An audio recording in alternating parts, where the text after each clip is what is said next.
Hey everyone, my name's Nathan Pay, and welcome to another episode of Coffee and Crypto. We have our special guest, NerdLoveInfinity, here with us, just like Hello. normal.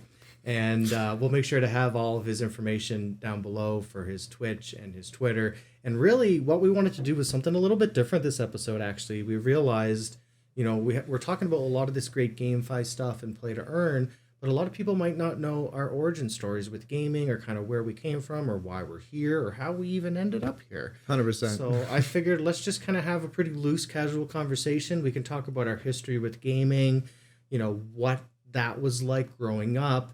And then, of course, when we discovered Web3, play to earn, what that really meant for us, all the excitement that we went through with that.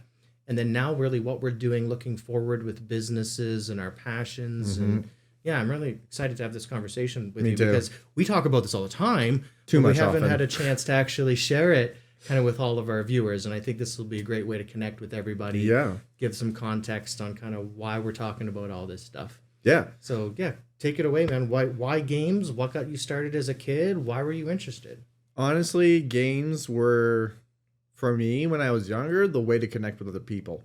Because I grew up, like, not with the, I definitely by no means, like, super, super poor. But at the same time, we didn't have video game consoles, like, of our own until the Nintendo 64. So most of my original experience with gaming was the thing I knew I would enjoy doing no matter who, like, because when you have friends as kids, sometimes they're just the people that are around, not necessarily your favorite people, and that's why they're your friend. But I knew the one thing is, no matter who it was that was in the neighborhood or which kid I was hanging around with, if they had a video game console at their house, I'd be able to have fun.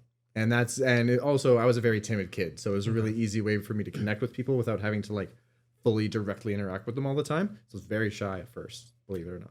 Oh, interesting. Even though I like being in front of a camera I wouldn't all the assume that time now. about you. That's funny. Yeah. Maybe you had to go through that to get here. I guess maybe, yeah. For me, it was a little different actually. So, I was labeled with a lot of different 3-letter alphabet soup acronyms for disabilities and OCD and ADD and ADHD and all this stuff. And Yep. yeah, looking back, I was definitely quite a hyperactive kid. And video games for me was something that I could sit down and focus intently on for hours. Same here. And I really didn't have anything else that held my attention for quite so long.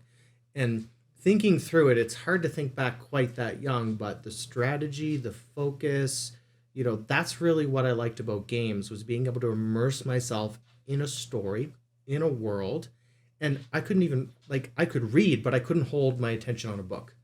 So I was missing out that whole opportunity to like read stories and enjoy fantasy and all that Yeah, stuff through I know books. exactly how that feels. I didn't Games. I didn't start reading novels till I was an adult, and Yep.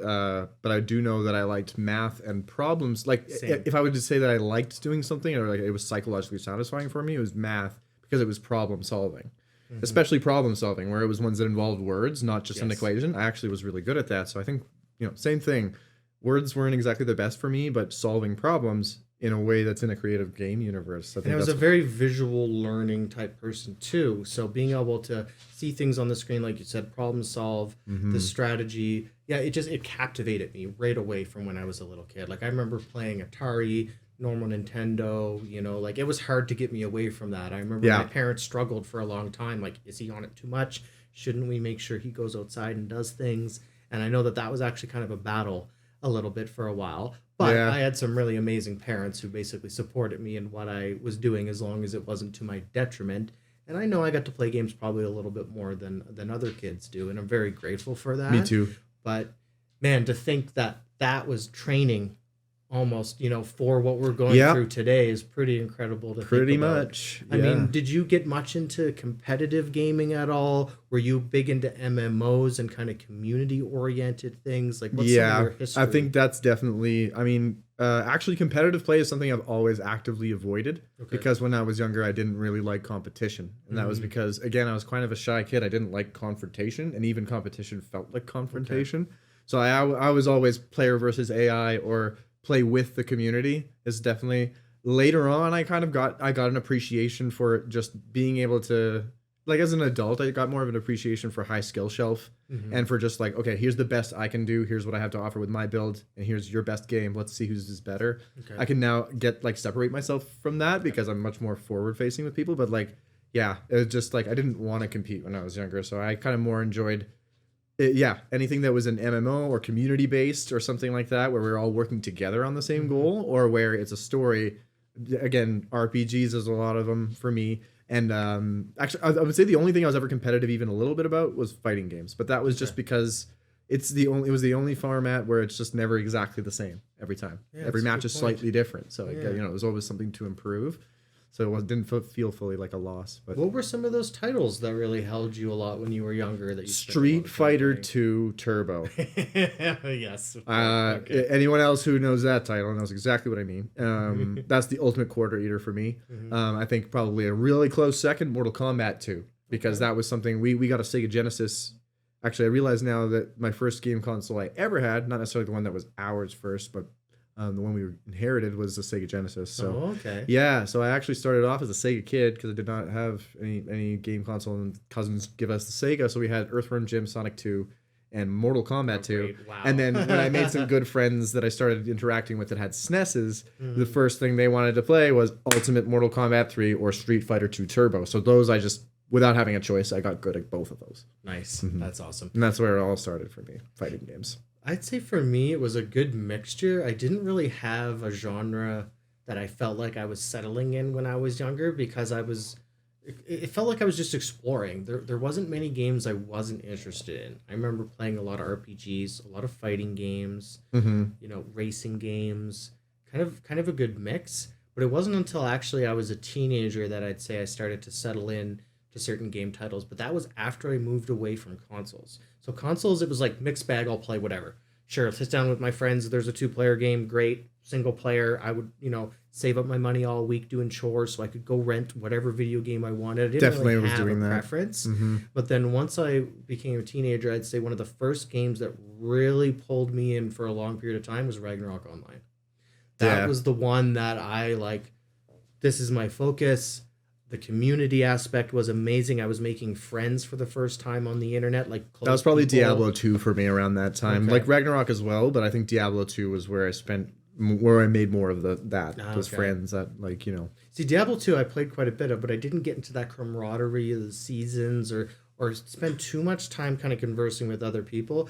Ragnarok Online, I'd literally just spend days not even playing the game, chatting with my friends. Yeah. And that was a really interesting experience as a kid. I'm like 13 to 15 at this period. I've got lots of friends in life that I relate to in certain ways, but being able to have this social life behind a computer was something that was really quite amazing. And that ended up leading me into WoW and World of Warcraft. Yeah. Right. And that's where I started to really take a leadership role in games. I became an officer. I eventually created my own guild. I was leading groups of people, doing daily voice chats. And it was really amazing for me to see now looking back. Of course, going through it, I didn't really realize it. But the social skills I was learning, the leadership skills, the communication skills. Yeah, like, that's the it's stuff incredible. it's invaluable that comes from games is that it's such a multi-format medium. Yeah. There's text, there's imagery, there's sound, there's everything. There's all the different kinds of media in one product. It's just one of the most holistic kinds of things in terms of experiences. And if you put it in the right is. perspective, you can everything I know about cars, I know about from Gran Turismo. Right. I didn't know anything about cars growing up. I didn't have a good car. I didn't have some bro cousin that always invited me over. My dad wasn't into fixing his own car much. I learned everything about the specs of what makes a car good or not Through games. from games. And then eventually I fell in love with cars after that. I now like cars and know what I'm talking about.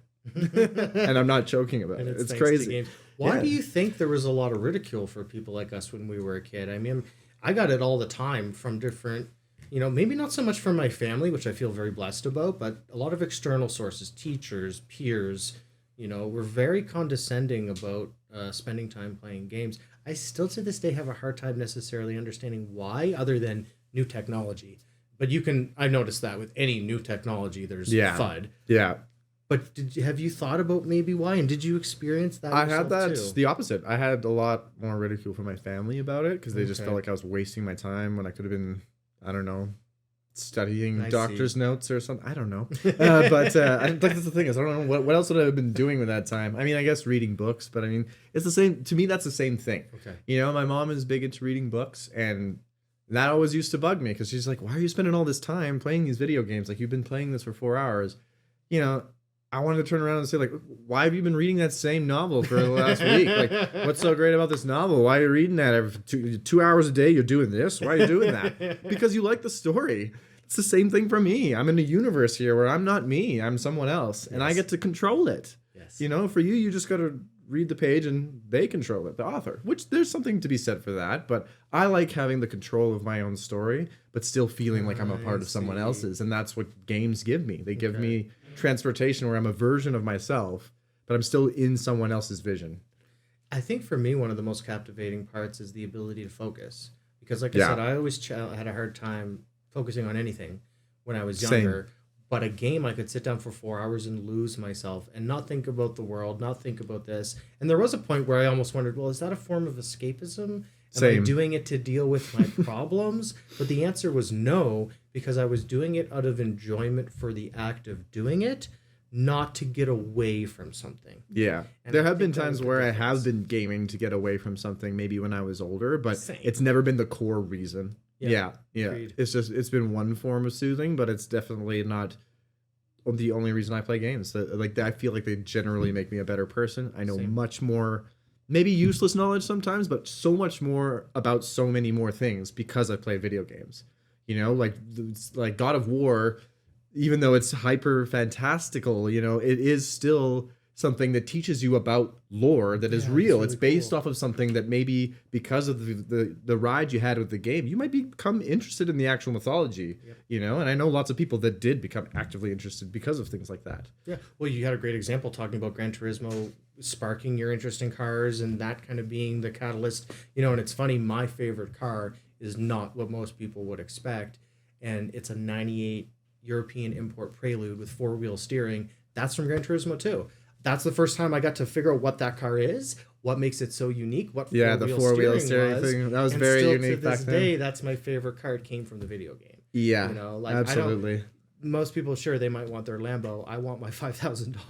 Yeah, or a Dodge Viper or whatever other thing. Because it's going to bring that nostalgic aspect back from when I was playing games, you know. And I think of like Final Fantasy and Xenogears and all those RPGs. Like those were some of the best stories. Still to this day, I haven't seen movies or novels that have been able to compete that got me so engaged with the characters and the stories. And we're talking like tens of hours of cutscenes and stuff. You know, it felt like we were really going through almost like a whole series. Oh, for sure. I mean, Metal Gear Solid 4. I literally, like, as I was just thinking about that, just crawling down that big microwave hallway. Right. Sorry, it's not a spoiler alert now. Go play Metal Gear Solid 4 if you haven't played that right now. I don't even care what you're doing.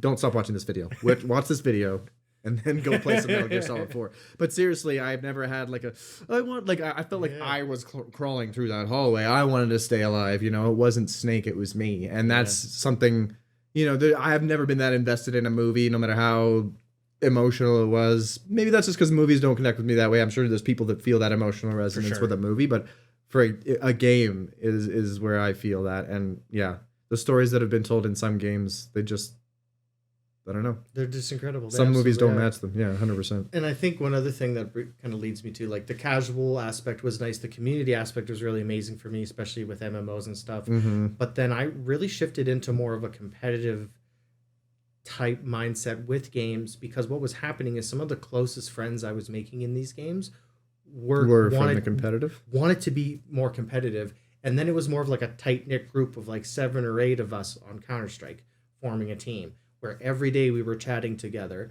You know, once I got home from school, we would be like, how was your day, blah blah blah. Like, these became really super close friends.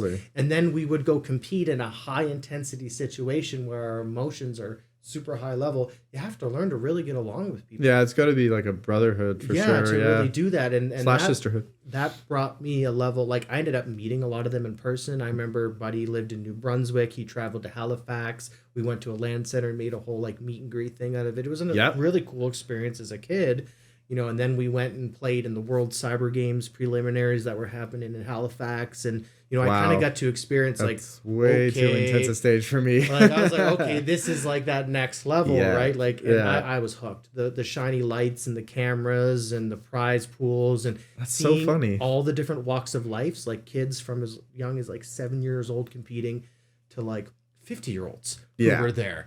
And I just thought it was so amazing that it didn't matter your age, your background, nothing. We were all just your here game to have fun, play games, and maybe win something out of it. Yeah. And since then, I was hooked with competitive games. And you were playing to earn even back then, hey? Trying. Yeah, I was exactly the opposite. It's funny. Like, I had the same experience where, like, as soon as I get off work, got my 8 chums that I'm talking with online. But the difference is I'm usually now doing it on my Discord server, and we're doing it as casual as possible with beers, and we're all on webcam and also all sharing our screen all at the same time in some gigantic video call.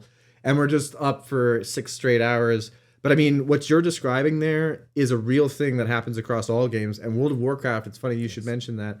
I know somebody who I actually went to Orlando with him because the reason he invited me along was because he was invited to a friend's wedding that he didn't even really meet in real life. They played like 5-6 years of WoW together, and the first time they were meeting was, hey, would you want to come to my wedding and be a part of my wedding party? What? Yeah. So then me and my friend came along with him. So we were just going to Orlando and enjoying that. But the reason we were there in the first place is because this is a person he had never met that he had made such good friends with that he was like, be part of my wedding party, and this is the first time we're meeting. That's awesome. Like, I mean, internet friends are real friends. Yes. Does not matter. No, it doesn't. The connections are real. They really are. Yeah. And I think that's something you almost can't understate. Like, mm-hmm.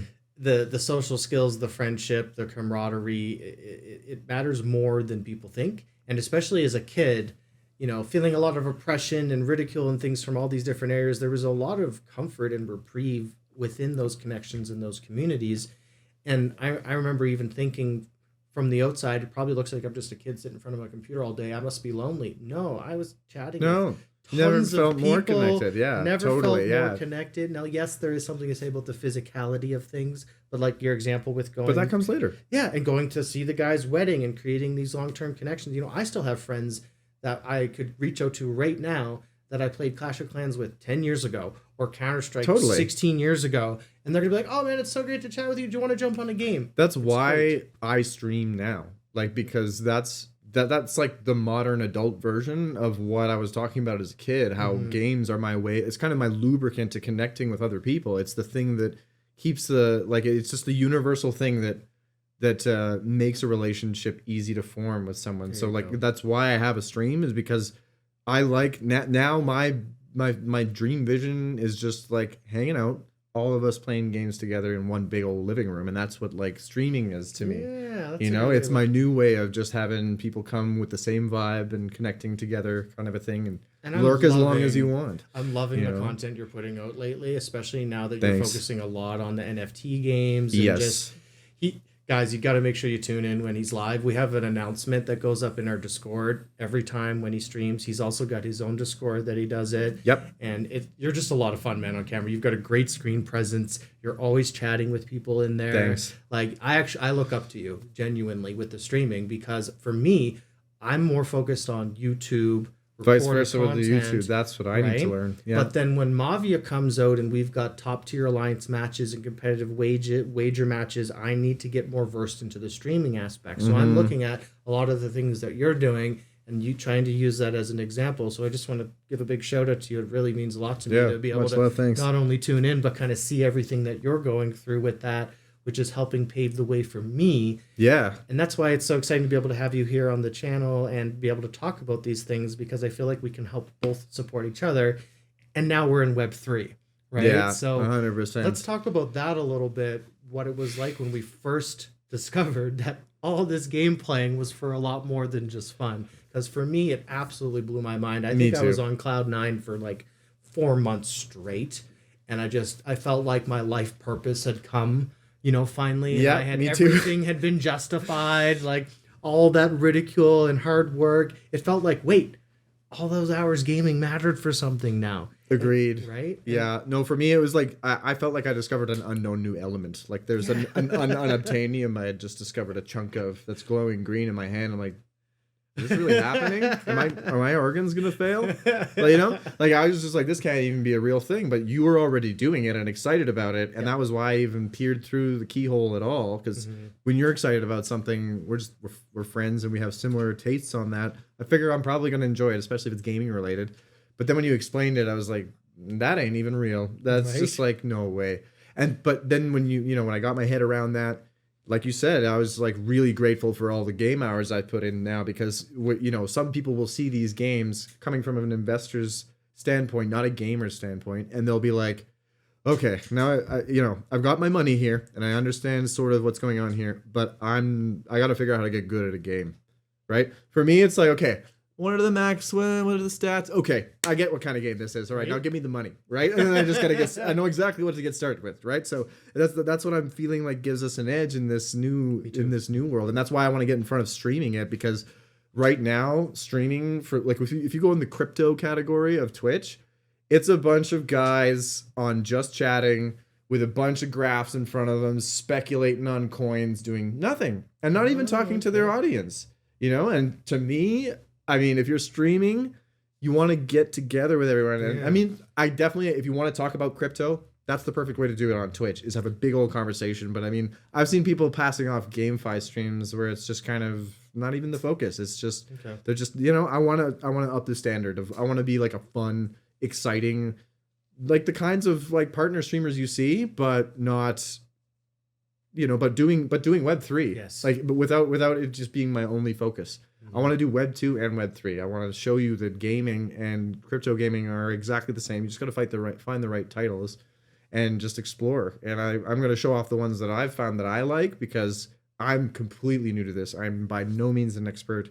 Nothing I say or he says is financial advice, but I'll tell you right now that like having gaming experience will help you in this. So much so. And that's a great point, because like you said, we can look at a game, figure out all the knobs and dials, and maybe not master it right away, but we know the pathway we need to take. Yeah. And that comes from years and years of gaming experience.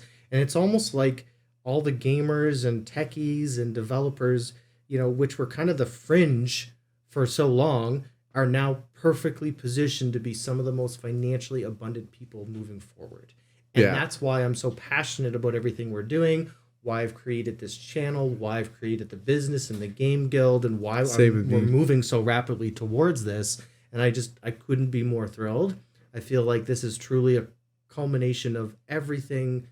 We were built for this. Yeah, I mean, besides being a gamer too, I just like the idea, and I think maybe this is what made me feel like I was like, oh my gosh, is that the idea of something paying you back for supporting it is cool. The idea of it paying you back more, the better it succeeds and the more honestly and genuinely it kicks ass at what it's doing, that's amazing to me. Yes. Like if you have a favorite band and you get dividends from that band for supporting them in the early days, and then they become bigger because that band explodes, shouldn't you and the band be along for that ride financially, be invested instead of just some guy and some manager and some label? I mean, any artist, any media creator, this model makes sense to me. Yeah. Doesn't matter what it is. It could be books. It could be anything. I mean, we heard about literally a crypto coffee subscription. Yeah. Where you just buy an NFT, you get a subscription to coffee.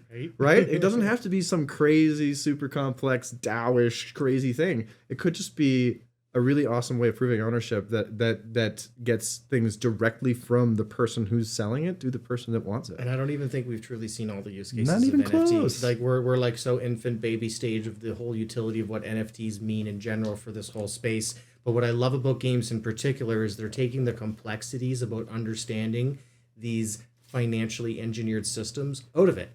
Play the game. You just got to play the game and have fun and collect your tokens, and that's it. You don't got to worry about the inner workings of the background of the tokenomics. And sure, the more you can understand that, the better. But I find that it's really allowing a great onboarding process into crypto. Don't worry about tracking all these graphs and trying to understand, what all the unknown feels are. less scary in the GameFi space, because here's the way that I see it when I was thinking about investing, like just giving my money to a bank money lender kind of a guy and having him just do whatever he thinks is the best investment with that, is that that's exactly what you're doing. You're giving your money to something. You're like, don't worry about the stuff in the background. Just let the system operate and hopefully profit, right? But in the game, that stuff I don't know about isn't going to kill me in any way. It's the stuff that the game it already knows it. The game itself knows it for me, and it's a game. It's not a person with an opinion, right? So it's unbiased. It's just a system that does the thing, and I feel much more comfortable putting my money into something like that and not knowing necessarily as much about it than with like a financial lender where I'm like, I don't know what you're investing this in. I don't know if you know what a good call is every time. Right? Like, I don't know. For some reason, I feel much more comfortable with the stuff I don't quite fully know about. And I'm invested in learning those inner workings now. Because I'm trying to kind of understand that too. Like, I feel way more comfortable buying and selling and trading the resources and tokens from the games than going on the market and doing it with Bitcoin and day trading, even though there's no difference. Yeah, right? Theoretically, really the actions are the same. It's just that doing it in the form of a game just seems like breathing for me. Like, playing games is it's something I can natural. Just do. Well, I have to end it short here. I feel like we could talk for so long about this, but it was really nice to get an opportunity to kind of share our background so people have a lot more context on who we are. And of course, we're going to see a lot more of you in the coming future episodes. I can guarantee it. And I just want to thank everybody for joining us on our episode here today. And until next time, cheers.